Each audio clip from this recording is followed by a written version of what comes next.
people, Samurai Lee here, back for another fight talk.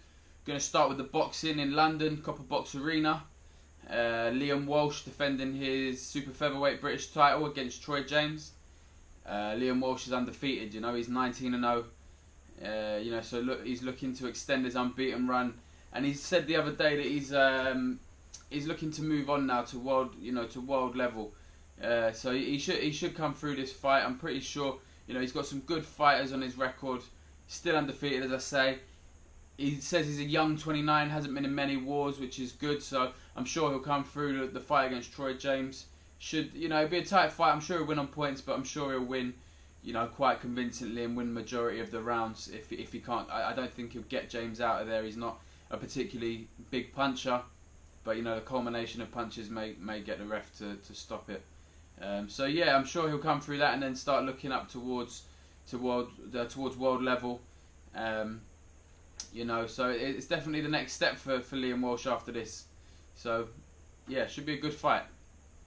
Moving up to the main event, you've got Hughie Fury, again another 19-0.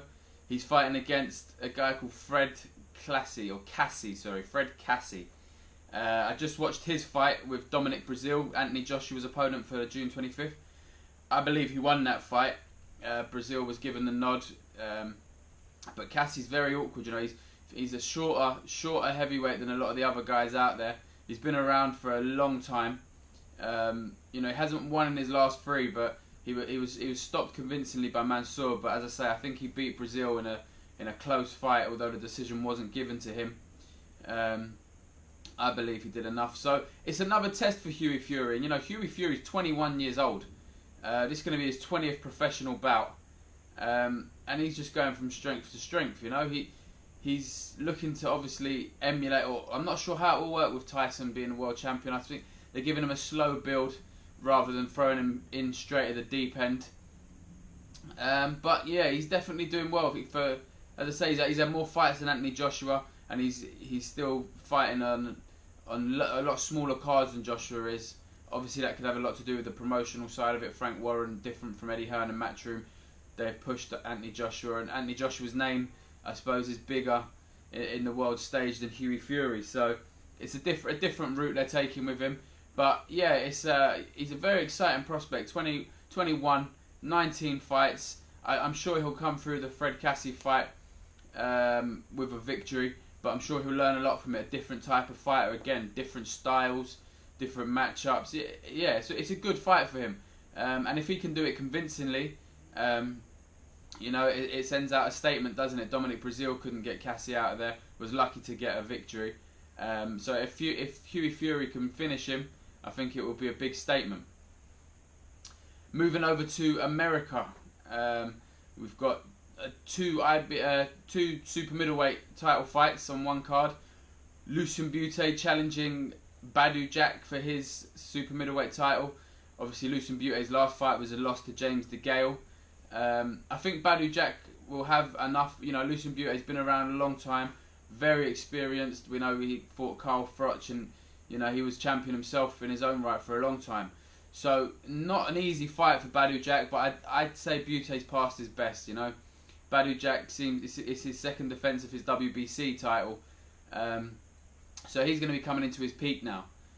So I believe Badou can get Lucian Bute. He may not get him out of there because we know how tough he is. I think Carl Froch was one of the only people to have got him out of there.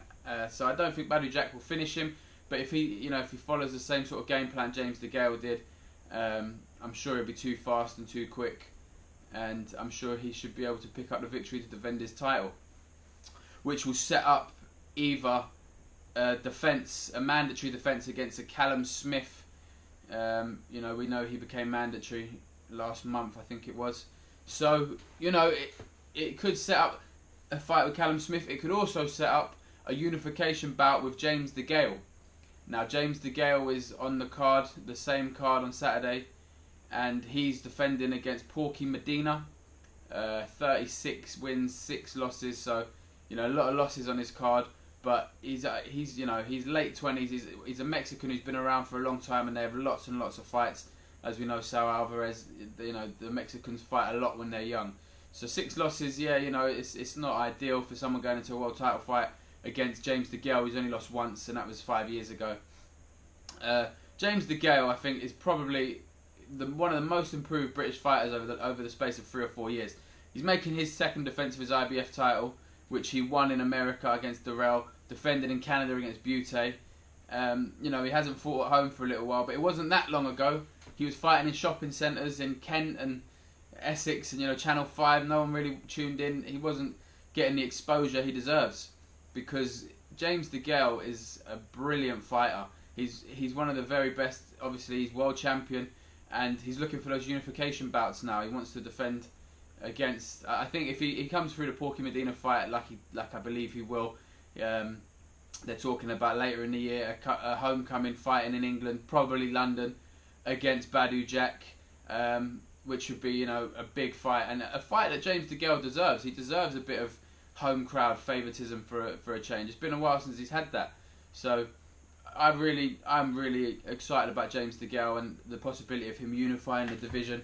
And later down the line, you know, if George Groves can beat Murray, there's a rematch there. On the other hand, if Murray beats Groves, that's a big fight, as well as Callum Smith in the mix. So a lot of big fights at super middleweight, and a lot of them all British that, you know, really making you look forward to. You know, a lot of mouth-watering clashes there. The domestic fights are really big these days, and there's a lot in the super middleweight division just bubbling under the surface nicely. So yeah, so big fights coming up, ones that I'm really looking forward to.